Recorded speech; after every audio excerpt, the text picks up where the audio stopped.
నేను వెళ్ళను అన్నట్టు మాట్లాడుతుంది. కేరళ తీసుకెళ్తాము, టెంపుల్ కి తీసుకెళ్తాము అని చెప్పి. అంటే ఏంటమ్మా టెంపుల్ దగ్గర ఏమైనా పూజలు ఏమైనా చేస్తారా అమ్మాయికి సంబంధించి? వెళ్ళను అంటే ఇంకెక్కడికి వెళ్తుందమ్మా? ఎక్కడికి వెళ్తుంది? అమ్మాయికి బంగారు లాంటి జీవితం ఉంది, చేతులారా నాశనం చేసుకుంటుంది ఆ చీడ పురుగును నమ్మి. వాళ్ళన్న కూడా మ్యాన్ప్లేట్ చేస్తే మ్యాన్ప్లేట్ అయిపోయి వాళ్ళందరూ ఒకటే చోటు ఉన్నారు, ఎక్కడనో లేరు. ఒకే పోలీస్ దగ్గర వాళ్ళు ఉన్నారంటారా? ఫోన్ ఫోన్ ట్రాక్ చేయండి, ఫోన్ ట్రాక్ చేసి చూడండి, వాళ్ళందరూ ఒకటే చోటు ఉంటారు. మరి ఎందుకు ఇంత డ్రామా ప్లే చేయాల్సిన అవసరం ఏముంది? మీ నుంచి తీసుకొచ్చేసారు, అయిపోయింది. ఇంకా కుటుంబానికి అప్పచెప్పేస్తే వాళ్ళ పేరెంట్స్ కూడా అమ్మాయికి మంచి సంబంధం చూస్తాము, మంచిగా చదివిస్తామని చెప్తున్నప్పుడు మధ్యలో ఈ డ్రామా ప్లే చేయాల్సిన అవసరం ఏముంది?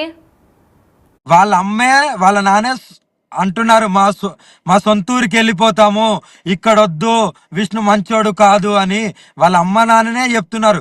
మరి ఇంత నిందలేసినప్పుడు ఏది ఆశించని వాడు వాళ్ళ అమ్మ నాన్నకి అప్పచెప్పి మీ ఇంట్లో మీరు వెళ్ళిపోండి, ఇక్కడికి వెళ్ళి నా ఇంట్లోకి వెళ్ళి వెళ్ళిపోండి అని అనొచ్చు కదా. ఎందుకు అనలేకపోతుండు? వీడి ఫోను బయట పోలీసు వారి ఆధ్వర్యంలో వీడి ఫోన్ అంతా, అందులో ఉన్న డేటా మొత్తం బయట తీస్తే వాడి బండారం, ఇన్ని ఏళ్ళ బండారం మొత్తం బయట పడుతుంది. ఇది నేను తీపిస్తాను కూడా. నా దగ్గరికి అన్ని వచ్చినాయి. హర్ష మాట్లాడే తీరు పైన కూడా చాలా అనుమానాలు ఉన్నాయమ్మా నాకు కూడా. ఎందుకంటే సొంత చెల్లి అటు తల్లిదండ్రులు ఇద్దరు కూడా బాధపడుతుంటే వాళ్ళతో మాట్లాడడం కానీ, ఓకే మీడియాకి తను సమాధానం చెప్పుకోకపోయినా పేరెంట్స్ ఇంత బయటకు వచ్చి అమ్మాయి ఎక్కడుందో మాకు తెలియదు అన్నప్పుడు హర్ష అయినా మాట్లాడాలి కదా. తన మాటలు కూడా చాలా అనుమానంగా ఉన్నాయి. అవును, ఎందుకు తప్పు జరిగిన తర్వాత అప్పుడు మీడియా ముందుకు వచ్చి మా చెల్లెకి ఇలా జరిగిందంటే అప్పుడు ఎవరేం చేస్తారు? మీడియా ఏం చేస్తుంది, నేను ఏం చేస్తా, పోలీసు వాళ్ళు ఏం చేస్తారు? ఎవరు ఏం చేయలేకపోతాం. అంత దూరం తేవద్దు కూడా. ఇప్పటికైనా ఆ ఆడపిల్లకి చెప్తున్నాను, కలిసి ఆ తర్వాత ఏం నిర్ణయం తీసుకుంటారో తీసుకోండి. ఫస్ట్ అయితే మీ అమ్మ నాన్నని కలవండి. విజయవాడ దాకా వెళ్ళిన వాళ్ళు మళ్ళీ హైదరాబాద్కి ఎందుకు వెళ్ళారు మీరు? అదే కదా ఇప్పుడు ఒక క్వశ్చన్ ఏంటంటే, విజయవాడ తీసుకెళ్తున్నాము, విజయవాడ దగ్గరలో ఉన్నామని చెప్పి ఇప్పుడు మళ్ళీ వీళ్ళు వచ్చి హైదరాబాద్ లో ఉన్నానని చెప్తున్నారు. నిన్న మళ్ళీ ఒక మీడియా ఛానల్ తో మాట్లాడామని చెప్తున్నారు. అంటే ఏంటి ఇదంతా కూడా? ఏ విధంగా తీసుకోవాలి? వీళ్ళు ఏం ఎక్స్పెక్ట్ చేస్తున్నారు? హర్ష ఆడిస్తున్న నాటకమా, లేకపోతే విష్ణు ఆడిస్తున్న నాటకమా? ఇది ఏంటి అసలు అర్థం కావట్లేదు. విష్ణు ఆడిస్తున్న నాటకం. విష్ణుతో పాటు హర్షని మ్యానిపులేట్ చేసి ఆయనతో ఆడిస్తుండే. ఎందుకంటే డైరెక్ట్ ఈయన మాట్లాడితే, ఎందుకంటే సొంత ఫ్యామిలీ కాదు, సొంత అన్న కాదు, రిలేషన్ కాదు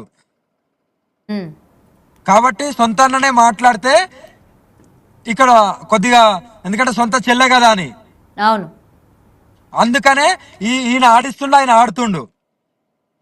అయితే అమ్మా ఇక్కడ మొత్తం కూడా జనాలకు అర్థం కాదు ఏంటంటే, ఇలా ఒక అమ్మాయిని అడ్డం పెట్టుకొని ఇటు సొంత అన్న కావచ్చు, లేకపోతే అన్న అని చెప్పుకుంటున్న అతను కావచ్చు, ఎందుకు అమ్మాయిని అడ్డం పెట్టుకొని తిరుగుతున్నారు? ఏం ఆశిస్తున్నారు వీళ్ళు? అఘోరి దగ్గర నుంచి ఏమైనా ఆశిస్తున్నారా, లేకపోతే తల్లిదండ్రులకు వీళ్ళు ఏమైనా యాంటీయా, డబ్బులు ఏమైనా ఆశిస్తున్నారా ఏంటి అన్న దానిపైన ఇప్పటికీ కూడా జనాలకు ఒక క్లారిటీ రావట్లేదు. ఏం చెప్తారు మీరు? అదంతా పోలీసు వాళ్ళు ఆ విష్ణుని గుప్పెట్లో తీసుకొని, నేనైతే నా మీద వచ్చిన ఎలిగేషన్స్ కు, నా మీద చేసిన దానికి అయినా ఆధారాలతో పెట్టాలి. ఉట్టి నోటితోని అక్కడికి ఏదో చేసింది, ఇక్కడికి వెళ్ళి ఇది నన్ను గిచ్చింది, నన్ను గిల్లింది, ఇవన్నీ ఆధారాలు కావాలి, పెట్టాలి. నేను అది ఏందో టెస్ట్ అంటారు కదా, లైంగిక టెస్ట్ కూడా నేను సిద్ధం. డిఎన్ఏ టెస్ట్ దేనికి? అంటే మీరు అమ్మాయిని ఏమైనా చేశారా అన్న దానికా ప్రూఫ్సా? అంతే కదా, వీళ్ళు అన్నారు కదా, నిందలు వేసారు కదా. నేను చెప్తున్నా కదా అమ్మా, నేను లైంగిక టెస్ట్ కూడా సిద్ధంగా ఉన్నాను. నేను వచ్చిన తర్వాత చూపిస్తాను. కానీ విష్ణుని అదుపులో తీసుకోండి, విష్ణు ఫోన్ తీసుకోండి, అన్ని ఆధారాలు బయటపడతాయి. కేవలం విష్ణు హర్షాన్ని కూడా అదుపులోకి తీసుకోమంటారా? హర్షాన్ని కూడా వీళ్ళ ఫోన్లు ట్రాకింగ్ చేసి వీళ్ళ ఎవిడెన్స్ కలెక్ట్ చేయాలి పోలీసులు. కానీ అమ్మ ఇక్కడ ఇప్పటి వరకు జనాలు అయితే మొత్తం ఈ లైవ్ ఎక్స్క్లూజివ్ గా చూస్తున్నారు. అమ్మాయికి ఏం చేయబోతున్నారు, అటు విష్ణు గాని హర్ష గాని ఇద్దరిని కూడా నమ్మడానికి లేదు అన్నట్టు వీళ్ళ మాటల్లో క్లియర్ గా కనిపిస్తుంది. మరి మీరు మొత్తం కూడా విన్నారు కదా, ఆ అమ్మాయిని భద్రంగా అసలు ఎక్కడుంది ఏంటి అని చెప్పి ట్రాప్ చేయడం కానీ, భద్రంగా తన కుటుంబానికి అప్పచెప్పడం కానీ మీ వంతు ప్రయత్నం మీరు ఏమైనా చేయాలనుకుంటున్నారా ఇప్పుడు వీళ్ళ వర్షన్ వినిన తర్వాత? 100% అమ్మా. ఇప్పుడు నేను నేను కూడా నేను నా భక్తులకు చెప్తాను, వాళ్ళు ఎక్కడైనా కనబడతారా చూడండి అని. నేను పోలీస్ వాళ్ళకు కూడా నేను ఇక్కడ ఉన్నారో మీరన్నా అదుపులో తీసుకొని వాళ్ళ ఇంటికి పంపించే ప్రయత్నం చేయండి. ఎందుకంటే ఆడపిల్లని కాపాడుకున్న వాళ్ళం అవుతామని నేను కూడా పోలీస్ వాళ్ళకి కాల్ చేస్తాను. ఫోన్ కూడా నేను పోలీస్ వాళ్ళకి చెప్పి ట్రాపింగ్ చేపిస్తాను. కంపల్సరీ నా వంతుగా వాళ్ళ కుటుంబానికి ఏ కష్టం వచ్చినా నేనైతే ఆదుకుంటాను తల్లి. ఎందుకంటే ఆ ఆడబిడ్డ చెప్పిన ఆ మాటలు ఎప్పుడు ఇగో నా కళ్ళల్లో నీళ్లు తిరుగుతూనే ఉంటాయి. అంత అనుభవించింది వాడి నుండి. వాడంతా అదే నేను అంత కొట్టడం స్టార్టింగ్ నుంచి మీతో అసభ్యకరంగా మాట్లాడాను అమ్మ కాబట్టి ఎక్కడా కూడా మీరు అధైర్య పడడం కానీ లేకపోతే ఎమోషనల్ అవ్వడం కానీ ఇన్ని నెలల నుంచి నేనైతే చూడలేదు. మీరు అమ్మాయి నుంచి దూరం అయ్యేసరికి మీరు ఒక్కసారిగా కంటతడి పెట్టుకున్నారు. అంటే మీరు ఎమోషనల్ గా అంత కనెక్ట్ అయ్యారా అమ్మ మీరు వర్షినికి? అమ్మా నేను ఇన్ని ఏళ్లలో నా పక్కన సీట్లో ఎవరు కూర్చోలేదు తల్లి. ఫస్ట్ టైం ఒక ఆడపిల్ల నాతోని నన్ను నమ్మి జర్నీ చేసింది. ఉమ్, ఓకేనా, నన్ను నమ్మి జర్నీ చేసింది. ఆమె కష్టాలు చెప్పుకుంది, నేను భరించలేకపోతున్నా ఈ టార్చర్ అని చెప్పుకుంది. కాబట్టే సరే రామ్మ, నువ్వు ఎన్ని ఎన్ని సంవత్సరాలు ఉంటావో ఎన్ని నెలలు ఉంటావో నీ ఇష్టం, ఆనందంగా ఉండు, చదువుకుంటూనే ఆనందంగా నువ్వు చదువుకో అని బుక్స్ కూడా ఉన్నాయి కార్లో.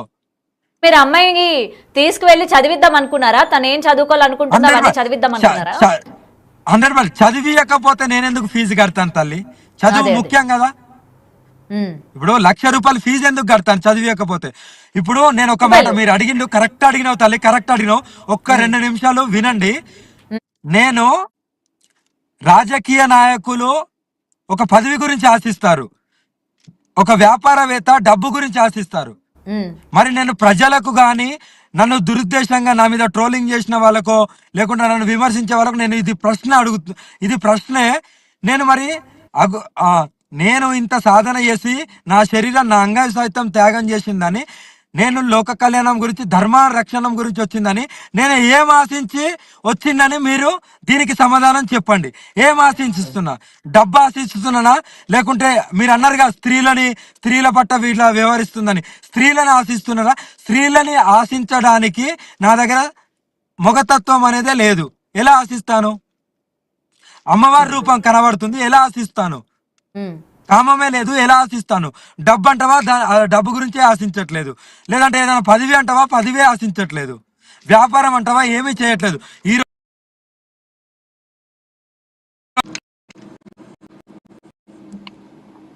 మరి ఏం ఆశించి నేను చేసింది అనుకుంటున్నారు? నేను సూటిగా ప్రశ్న అడుగుతున్నాను జనాలకు, ఇప్పటికైనా అర్థం కావాలి. ఉమ్. అయితే అమ్మ మొత్తానికి మీరైతే డబ్బులు కట్టాను, అమ్మాయిని మంచి భవిష్యత్తు ఇద్దామని చెప్పి అమ్మాయిని తీసుకొచ్చాను. ఈరోజు ఏదైతే నా మీద అలిగేషన్స్ చేశారో వాటన్నిటికీ విరుద్ధంగానే మనకి విజువల్ రూపంలో కనిపిస్తుంది. ఎవరు అమ్మాయిని వాడుకోవాలనుకున్నారు, ఎవరు అమ్మాయిని వశపరచుకోవాలనుకున్నారు అని మీరు క్లియర్గా చెప్పడం జరుగుతుంది. అమ్మవారి దయ వల్ల మొత్తం కూడా బయటపడుతున్నాయి అని చెప్పి. అంతే, కంపల్సరీ. నేను కాశీలో నేను ఇదే కోరుకున్నా, అమ్మ తప్పు జరుగుతుంది, ఇది బయట నువ్వే పెట్టాలి తండ్రి. భైరవ, కాళీమాత నేను నేను దర్శనానికి వెళ్ళినప్పుడు చెప్పిన నెక్స్ట్ డేనే బయటపడుతున్నాయి. ఉమ్, అదే తప్పు చేసిన వాళ్ళు 100% బయట పడాల్సిందే. నేను వచ్చిన తర్వాత నేను 100% నా మీద ఏదైతే ఎలిగేషన్ చేపించాడో విష్ణు, ఆయన మీద నేను అదే మంగళగిరిలో నేను కేసు వేస్తాను. ఆయన ఫోన్ ని ట్రాప్ చేపిస్తాను. అవన్నీ డీటెయిల్స్ అన్ని బయట పెట్టాలి. అని అమ్మ మీరు వారణాసిలో ఉన్నానంటున్నారు, మరి మళ్ళీ మీరు ఇటు రావడానికి 10-15 రోజులు పడుతుంది అంటున్నారు కదా. మరి ఈ లోపు ఒకవేళ ఇప్పటికే అమ్మాయిని కానీ అప్పగించకుండా ఉన్నట్లయితే మరి ఏం చేస్తారు మీరు? ఇంకా 10-15 రోజులు పడుతుంది అంటున్నారు. ఈ కేసు అనేది ఎప్పుడు పెడతారు? మీరు ఎప్పుడు హైదరాబాద్ అలాగే మంగళగిరి ఎప్పుడు వస్తారు ఏంటి? నేను అదే చెప్తున్నా అమ్మ, పోలీస్ వాళ్ళకైతే నేను కాల్ చేస్తాను, కొద్దిగా ట్రాపింగ్ చేయండి. వాళ్ళ ఇంటికి చేర్చిన తర్వాత వాళ్ళ ఇష్టం, వాళ్ళ ఊరికి వెళ్తారా ఎక్కడ వెళ్తారా అనేది. కానీ ఫస్ట్ అయితే వాళ్ళ అమ్మ నాన్న దగ్గరికి చేర్చండి. తర్వాత నన్ను అప్రోచ్ అయితే నేను 100% కాపాడుతాను. వెన్నంటూ అనుక్షణం నేను కాపాడుతూనే ఉంటాను. వాళ్ళ కుటుంబాన్ని కంటికి రెప్పలాగా నేను చూసుకుంటాను. ఎందుకంటే అలా ఆ వయసు అదే స్థితిలో నా తల్లిదండ్రి కూడా ఉన్నారు.